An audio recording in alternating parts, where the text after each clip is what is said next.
বনি ইসরায়েলের মধ্যে একজন ধনী লোক ছিলেন, তার কোনো সন্তান ছিল না, ফলে উত্তরাধিকারী ছিল তার এক ভ্রাতুষ্পুত্র। ভ্রাতুষ্পুত্র ছিল ভীষণ চতুর আর কূটবুদ্ধির। তাড়াতাড়ি সম্পত্তি পাওয়ার জন্য সে চাচাকে বিভিন্নভাবে কাবু করার চেষ্টা করত, কিন্তু ফলাফল হয় শূন্য। ফলে সে পরবর্তীতে তার চাচার সম্পত্তি আদায়ের জন্য এক ঘৃণ্য পথ বেছে নেয়।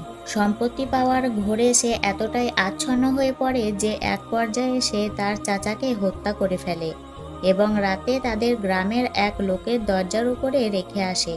কূটবুদ্ধির এই ভ্রাতুষ্পুত্র সকালে গিয়ে তার চাচাকে হত্যার জন্য ওই লোকটির উপরে হত্যার অপবাদ দেয়। এই নিয়ে তাদের অবস্থা বেগতিক হতে থাকে, এমনকি মারামারি ও খুন হওয়ার উপক্রম হয়। এমন সময় বনে ইসরায়েলের জ্ঞানী লোকেরা তাদেরকে বলেন, তোমাদের মধ্যে আল্লাহর নবী মুসা আলাইসাল্লাম বিদ্যমান থাকতে তোমরা একে অপরকে হত্যা করবে কেন? এরপর তারা যথারীতি মুসা আলাইসাল্লামের কাছে এসে ঘটনাটি বর্ণনা করেন। তখন তিনি আল্লাহ তাআলার নির্দেশে তাদেরকে বলেন, নিশ্চয়ই আল্লাহ তোমাদেরকে আদেশ করেছেন যে তোমরা একটি গরু জবাই করো। এ কথা শুনে তারা বলল, তুমি কি আমাদের সাথে উপহাস করছো? তখন মুসা আলাইসাল্লাম বললেন, আমি আল্লাহর কাছে আশ্রয় প্রার্থনা করছি যেন আমি মূর্খদের অন্তর্গত না হয়। তখন লোকেরা যদি মুসা আলাইসাল্লামের কথা মতো যে কোনো একটা গরু জবাই করত তাহলেই যথেষ্ট হতো, কিন্তু তারা এই সহজ সরল পথ বেছে নেয়নি। ইহুদিরা যখন বুঝতে পারল যে আসলেই গরু জবাই করার আদেশ সত্য এবং অবশ্য পালনীয়, তখন তারা তালবাহানা শুরু করলো এবং জানতে চাইল কোন ধরনের গরু জবাই করতে হবে। যদিও প্রশ্নের মাধ্যমে আমাদের অনেক অস্পষ্টতা দূর হয়, কিন্তু তখন ইহুদিরা এই ধরনের প্রশ্ন করে মূলত দায়িত্ব পালন না করার চেষ্টা করেছিল। তাই তারা অভদ্রভাবে হজরত মুসা আলাইসাল্লামের মাধ্যমে আল্লাহর নিকট প্রশ্ন উত্থাপন করতে থাকে। এ সম্পর্কে কুরআনের সূরা আল বাকারার ৬৮ থেকে ৭৪ নম্বর আয়াতে আল্লাহ তাআলা বনী ইসরায়েলকে উদ্দেশ্য করে বিশদ বর্ণনা করেন। তারা যে গরুর ব্যাপারে নানা তালবাহানা দেখাতে শুরু করে তার বর্ণনা তুলে ধরা হয়। এখানে বনী ইসরায়েলরা মুসাকে বলেছিল, তুমি আমাদের জন্য তোমার প্রতিপালককে স্পষ্টভাবে জানিয়ে দিতে বলো যে তা কি রকম গরু। মুসা আলাইসাল্লাম বললেন, আল্লাহ বলেছেন সেই গরু বৃদ্ধও নয়, অল্প বয়স্ক বা শামুকও নয়, বরং মধ্যবয়সী। অতএব তোমরা যেমন আদেশ পেয়েছ তেমনই পালন করো। এবার অবাধ্য ইহুদিরা গরুর রং কেমন হবে তাও জানতে চাইল, অথচ আল্লাহর প্রথম নির্দেশে গরুর কোনো নির্দিষ্ট রঙের কথা উল্লেখ ছিল না। যদি রঙের বিষয়টি গুরুত্বপূর্ণ হতো তাহলে আল্লাহ তাআলা প্রথম নির্দেশেই তা উল্লেখ করতেন, কিন্তু আল্লাহ তাদের অজুহাত সৃষ্টির পথ বন্ধ করে দেওয়ার জন্য পরে নির্দিষ্ট রঙের কথা উল্লেখ করে আয়াত নাজিল করেন, যে নির্দেশের মাধ্যমে আল্লাহ তাআলা তাদের কাজকে আরো কঠিন করে দিলেন। তারা বলল, তুমি আমাদের জন্য তোমার প্রতিপালকের নিকট প্রার্থনা করো, তিনি যেন আমাদের গরুর রং কেমন তা বর্ণনা করেন। মুসা আলাইসাল্লাম বললেন, আল্লাহ বলেছেন সেই গরুর বর্ণ গাঢ় হলুদ, যা দর্শকদের আনন্দ দেয়। আল্লাহ পাক গরুর রং ও বয়স বলে দেওয়ার পরেও তারা বলল, হে মুসা, ওই গরুকে চেনার জন্য আরো বৈশিষ্ট্যের কথা বলো। বনী ইসরায়েলরা মুসা আলাইসাল্লামকে বলল, গরুটি কি ধরনের হতে হবে তা তোমাদের প্রতিপালককে আমাদের জন্য স্পষ্টভাবে জানিয়ে দিতে বলো। আমাদের কাছে সব গরুই তো একই রকম, আর আল্লাহ চাইলে আমরা সঠিক পথ পাব। মুসা জবাবে বললেন, আল্লাহ বলেছেন তা এমন এক গরু যা জমি চাষ ও খেতে পানি সেচের জন্য ব্যবহার করা হয়নি, সুস্থ ও নিখুঁত। তারা বলল, এখন তুমি ঠিক কথা বলেছ। এরপর তারা গরুটি জবাই করল, যদিও তারা প্রায় এ কাজ বর্জনে উদ্ধত হয়েছিল। এখন আপনারা জেনে অবাক হবেন যে এই গরুটি আল্লাহ তাআলা আরও আগেই এ ঘটনাটির জন্য প্রস্তুত করে রেখেছেন, অর্থাৎ এখানে মোক্ষম সময়ের জন্য কেবল অপেক্ষা করা হয়েছে। গাভীর মালিকের পরিচয় ও আল্লাহর হিকমত। বনী ইসরায়েলের সবাই পথভ্রষ্ট ছিল না, অনেকে তখন সৎ পথে জীবনযাপন করতেন। তখন তেমনি একজন সৎ মানুষ ছিলেন যার একটি গাভী ছিল। মারা যাওয়ার সময় তিনি তার স্ত্রীর কাছে শিশু সন্তানের জন্য গাভীটি রেখে যান। ছেলেটি পিতার মৃত্যুর পর বড় হয়ে কাঠ বিক্রি করেই সংসার চালাতো। ছেলেটি তার কাঠ বিক্রির টাকা ৩ ভাগে ভাগ করত। ১/৩ নিজের জন্য, ১/৩ মায়ের জন্য খরচ করত, আর বাকি ১/৩ দান খয়রাত করত। অনুরূপভাবে রাতকেও ৩ ভাগে ভাগ করত। সে ছেলেটি ১ ভাগ ঘুমাতো, ১ ভাগ মায়ের খেদমত করত, আর ১ ভাগ আল্লাহ তাআলার ইবাদত করত। ছেলেটি বড় হয়ে তার মা তাকে বলল, তোমার বাবা মিরাজ স্বরূপ তোমার জন্য একটি গাভী রেখে গেছে, সেটি মাঠে আল্লাহর তত্ত্বাবধানে লালিত পালিত হচ্ছে। তুমি মাঠে গিয়ে এই বলে আওয়াজ দাও যে, হে ইব্রাহিম, ইসমাইল, ইসাক ও ইয়াকুবের প্রভু গাভী প্রদান করুন। সেই গাভীর নিদর্শন হলো তা হবে গাঢ় হলুদ বর্ণের, খুবই চমৎকার গাভী। যুবক মাঠে গিয়ে দেখল গাভীটি জমিনে বিচরণ করছে এবং মায়ের নির্দেশ পালন করার সঙ্গে সঙ্গে গাভীটি তার সামনে চলে আসে।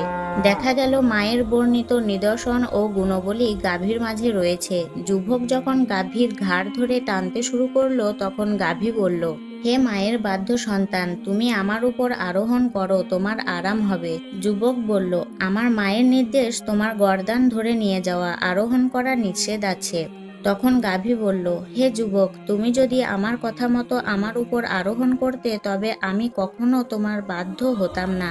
তোমার মায়ের আনুগত্যের কারণে তোমার এমন মন্তব্য হাসিল হয়েছে যে তুমি যদি পাহাড়কেও নির্দেশ দাও সেও চলতে শুরু করবে। এরপর যুবক ছেলেটি গাভী নিয়ে মায়ের কাছে চলে যায়। মা তাকে বলে, তুমি তো গরিব, চলতে ফিরতে তোমার অনেক কষ্ট হয়, দিনে কাঠ সংগ্রহ করো, আবার রাতে ইবাদত বন্দেগী করো, এতে তোমার প্রচুর পরিশ্রম ও কষ্ট হয়। তাই আমি মনে করছি তোমার জন্য ভালো হয় যদি তুমি গাভীটি বিক্রি করে ফেলো।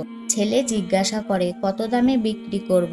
মা তাকে তৎকালীন বাজার মূল্য 3 দিরহামে বিক্রি করার নির্দেশ দেয় এবং বলে যে বিক্রি পূর্বে মুহূর্তে ফের আমার কাছে জেনে নেবে। যুবক মায়ের নির্দেশ মোতাবেক গাভীটি বিক্রির জন্য বাজারে নিয়ে যায়। আল্লাহ তাআলা তখন যুবকের মাতৃভক্তির পরীক্ষার জন্য ফেরেশতা প্রেরণ করলেন। ফেরেশতা গাভীর দাম জিজ্ঞাসা করতেই যুবক 3 দিরহাম চায় এবং শর্ত দেয় যে আমার মাকে জিজ্ঞাসা করে তবেই বিক্রি করব। ফেরেশতা বললেন, 6 দিরহামের বিনিময়ে আমার কাছে গাভীটি বিক্রি করে দাও, জিজ্ঞাসা করার প্রয়োজন নেই। যুবক বলল, তুমি যদি গাভীর সমপরিমাণ স্বর্ণও আমাকে দাও তবুও আমি মায়ের অনুমতি ছাড়া গাভী বিক্রি করব না। একথা বলে যুবক মায়ের কাছে গমন করল এবং ঘটনাটি বর্ণনা করল। মা যুবককে জানালেন, উনি তো ক্রেতা নন, বরং উনি হচ্ছেন ফেরেশতা, তোমাকে পরীক্ষা করার জন্য এসেছেন, বরং তাকে জিজ্ঞাসা করো আমরা এই গাভীটি বিক্রি করব কি না। যুবক ফেরেশতার নিকট গাভীটি বিক্রি করার পরামর্শ চাইলে ফেরেশতা বললেন, এখনই তা বিক্রি করো না। অতঃপর ফেরেশতা বনী ইসরায়েলের নিহত ব্যক্তি ও হযরত মুসা আলাইহিস সালামের সঙ্গে তাদের সম্পূর্ণ ঘটনা যুবককে জানিয়ে বললেন, এখনই গাভী বিক্রির প্রয়োজন নেই, গাভী নিয়ে বাড়ি চলে যাও। বনী ইসরায়েলের লোকেরা যখন এই গাভী দেখবে তখন তারা এটিকে খরিদ করে নেবে। তখন তাদের নিকট গাভীর চামড়া পরিমাণ স্বর্ণ মুদ্রার বিনিময়ে গাভীটি বিক্রি করবে। এদিকে বনী ইসরায়েলের ওই লোকগুলির নিকট ওই গাভীর খোঁজ আসলে তারা দেখল আল্লাহ তাআলার বর্ণনা মতো এই গাভীর সাথে সব মিলে যায়। তখন তারা যুবকের নিকট থেকে গাভীটির পরিপূর্ণ চামড়া ভর্তি স্বর্ণ মুদ্রার বিনিময়ে খরিদ করে নেয় এবং জবাই করে। তারপর তারা ওই জবাইকৃত গরুর এক খণ্ড গোশত নিয়ে ওই মৃত ব্যক্তির উপর আঘাত করে। তখন মৃত লোকটি দাঁড়িয়ে যায়। লোকগুলি তাকে জিজ্ঞেস করে, তোমাকে কে হত্যা করেছে? সে বলল, আমার এই ভ্রাতস্পুত্র। একথা বলেই সে মারা যায়। এর ফলে তাকে মৃত ব্যক্তির উত্তরাধিকারী হিসেবে যে সম্পদ দেওয়ার কথা ছিল তা আর দেওয়া হয় না। আল্লাহ ইচ্ছা করলে অদৃশ্যের জ্ঞানের অধিকারী হিসাবে তার নাম বা পরিচয় মুসা আলাইহিস সালামকে জানিয়ে দিতে পারত, কিন্তু গরুর জবাইয়ের ঘটনার মাধ্যমে আল্লাহ ইহুদিদের সামনে তার ক্ষমতা ও নিদর্শন দেখিয়েছেন। তিনি চাইলেই যে মৃত মানুষকেও জীবিত করতে পারেন তার এই ঝলক দেখান এই ঘটনায়। এইভাবেই গাভীর মালিককে নিয়েও আল্লাহর এক মহান কুদরত বর্তীয়মান হয়। এই ঘটনার পর সূরা বাকারার 72 থেকে 73 নম্বর আয়াতে আল্লাহ তাআলা বলেছেন, স্মরণ করো যখন তোমরা এক ব্যক্তিকে হত্যা করেছিলে এবং একে অন্যের প্রতি দোষারোপ করেছিলে, কিন্তু তোমরা যা গোপন রাখছিলে আল্লাহ তা প্রকাশ করে দেন। এরপর আমি বললাম, গরুর কোনো একটি অংশ নিয়ে নিহত ব্যক্তিকে স্পর্শ করো। এভাবে আল্লাহ মৃতকে জীবিত করেন এবং নিজের নিদর্শন তোমাদেরকে দেখিয়ে থাকেন যাতে তোমরা উপলব্ধি করো। হযরত মুসা আলাইহিস সালাম ও তার কওম একবার ভয়াবহ খরায় পড়েছিল। সেই এলাকায় অনেকদিন বৃষ্টি হচ্ছিল না, ফলে সেখানকার লোকেদের ফসল হচ্ছিল না। পানির অভাবে জমি শুকিয়ে ফসল মারা যাচ্ছিল। তখন সেখানকার লোকেরা অসহায় হয়ে মুসা আলাইহিস সালামের কাছে এসে অনুরোধ করলেন, তিনি যেন আল্লাহ রাব্বুল আলামিনের কাছে দোয়া করেন। তখন মুসা আলাইসাল্লাম তার কওমের হাজার হাজার লোকের সমাবেশ নিয়ে আল্লাহ রাব্বুল আলামিনের সামনে দাঁড়িয়ে গেলেন। বৃষ্টির জন্য দোয়া করতে লাগলেন। তিনি দুধের শিশু, বয়োবৃদ্ধ, পরেজগার ব্যক্তিবর্গ এবং চতুষ্পদ জন্তু জানোয়ারদের অসহায়ত্বের কথা তুলে ধরে মহান রাব্বুল আলামিনের কাছে সাহায্য চাইলেন। কিন্তু আশ্চর্যের বিষয়, কোনো বৃষ্টি এলো না। চারদিকে গরমে খা খা করছে। তখন হযরত মুসা আলাইসাল্লাম কিছু বুঝতে না পেরে আবারও সালাতে দাঁড়িয়ে গেলেন। এবার তিনি আল্লাহ সুবহানাহু তাআলার কাছে সাহায্য চাইলেন এই বলে যে, হে আল্লাহ, যদি কোনো কারণে আমার মর্যাদা আপনার সামনে কমে যায় তাহলে শেষ নবী মুহাম্মদ সাল্লাল্লাহু আলাইহি ওয়াসাল্লামের কারণে আমাদের উপর রহমতের বৃষ্টি বর্ষণ করুন।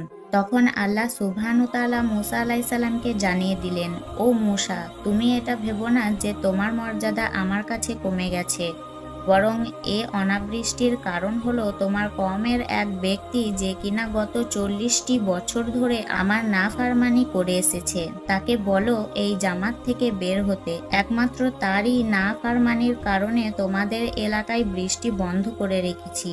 হাজার হাজার মানুষের জামাতের মধ্যে এই পাপিষ্ঠ ব্যক্তিকে খুঁজে পাওয়া কি এতই সোজা? তখন মুসা আলাইসাল্লাম বললেন, হে আল্লাহ, আমার গলার আওয়াজ তো খুব নিচু, আমি কিভাবে আমার আওয়াজ তার কাছে পৌঁছাবো?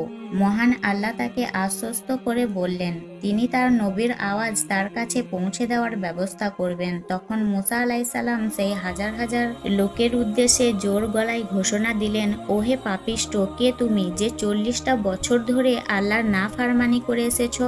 আমাদের এই জামাত থেকে তুমি এখনই বেরিয়ে যাও। তুমি সেই কুলাঙ্গার যার কারণে আল্লাহ রাব্বুল আলামিন বৃষ্টি বন্ধ করে দিয়েছেন। তোমার কারণেই এতগুলো অসহায় মানুষ কষ্ট পাচ্ছে। ঘোষণাটি শোনার পর গুনাহগার লোকটি এদিক সেদিক লক্ষ্য করে দেখল কেউ জামাত থেকে বের হচ্ছে না। তখন সে ভাবলো এটি সে নিজেই, তাকে উদ্দেশ্য করেই এই ঘোষণা। সে তখন চিন্তা করতে লাগলো কি করবে, সে নিজেই ভেবে পাচ্ছিল না। সে ভাবলো এখন সে যদি এই জামাত থেকে বের হয়ে যায় তাহলে লোকে তাকে চিনে ফেলবে। হায়, এই অপমান কি করে সে সহ্য করবে? আর যদি না বের হয় তাহলে বৃষ্টিও আসবে না, বরং আল্লাহ সুবহানাহু তাআলা তার পরিচয় সবাইকে জানিয়ে দেবেন। উপায় না দেখে সে এক টুকরো কাপড় দিয়ে তার মুখটা ঢেকে নিল আর অঝোর নয়নে কাঁদতে লাগলো। সে আল্লাহর কাছে ক্ষমা প্রার্থনা করতে করতে বলল, ইয়া রহমানুর রহিম, আমি 40টি বছর ধরে আপনার নাফরমানি করে এসেছি। আপনি তওবা করে ফিরে আসার সুযোগ করে দিয়েছেন, কিন্তু আমি সেই সুযোগটা কাজে লাগাতে পারিনি। ও আল্লাহ, আমি তওবা করছি, আমাকে ক্ষমা করে দেন। আমার তওবা আপনি কবুল করে নেন। তার এই দোয়া শেষ হতে না হতেই মুষলধারে বৃষ্টি ঝরতে লাগলো। এই পরিস্থিতি দেখে হযরত মুসা আলাইসাল্লাম হতবাক হয়ে গেলেন। তিনি কোনো কিছু বুঝতে পারলেন না। তিনি আল্লাহ সুবহানাহু তাআলাকে জিজ্ঞেস করলেন, হে আমার প্রতিপালক, কাউকে তো জামাত থেকে বের হতে দেখলাম না, তাহলে কিভাবে বৃষ্টি এলো? তখন মহান রব্বুল আলামিন বললেন, ও মুসা, যে ব্যক্তির কারণে আমি বৃষ্টি বন্ধ করে রেখেছিলাম আজ ঠিক সেই ব্যক্তির কারণেই বৃষ্টি প্রেরণ করলাম। তখন মুসা আলাইসাল্লাম আল্লাহকে জিজ্ঞেস করলেন, কে সেই লোক? আমি তাকে দেখতে চাই। এই প্রশ্নের জবাবে আল্লাহ সুবহানাহু তাআলা উত্তর দিয়েছিলেন, যখন সে আমার নাফরমানি করেছিল তখন আমি তাকে অপমানিত করিনি, আর এখন সে আমার কাছে ফিরে এসেছে। আমি তার পরিচয় প্রকাশ করে কিভাবে তাকে অপমানিত করি? এই ঘটনা থেকে আমরা কি বুঝতে পারলাম? আমরা এটা বুঝতে পারলাম আমাদের গুনাহের কারণে আল্লাহর পক্ষ থেকে আযাব আসে আর ক্রোধ জন্মায়। মহান আল্লাহ তার নিয়ামত থেকে আমাদের বঞ্চিত করেন। তবে যারা নিজেকে সংশোধন করে ফিরে আসে আল্লাহ রাব্বুল আলামিন তাদের ক্ষমা করে দেন। 40 বছর ধরে করে আসা গুনাহের সুদীর্ঘ তালিকা মাত্র 40 সেকেন্ডে চোখের পানিতে মুছে দিতে পারেন। শুধু তাই নয়, মন থেকে তওবা করে আল্লাহর দিকে ফিরে আসলে মহান আল্লাহ তার সম্মান অনেক গুণ বাড়িয়ে দেন। তওবাকারী বান্দার গুনাহগুলো সবার সামনে প্রকাশ করে দেন না, তাকে লাঞ্ছিত করেন না, বরং ভালোবাসার চাদরে তাকে ঢেকে ফেলেন।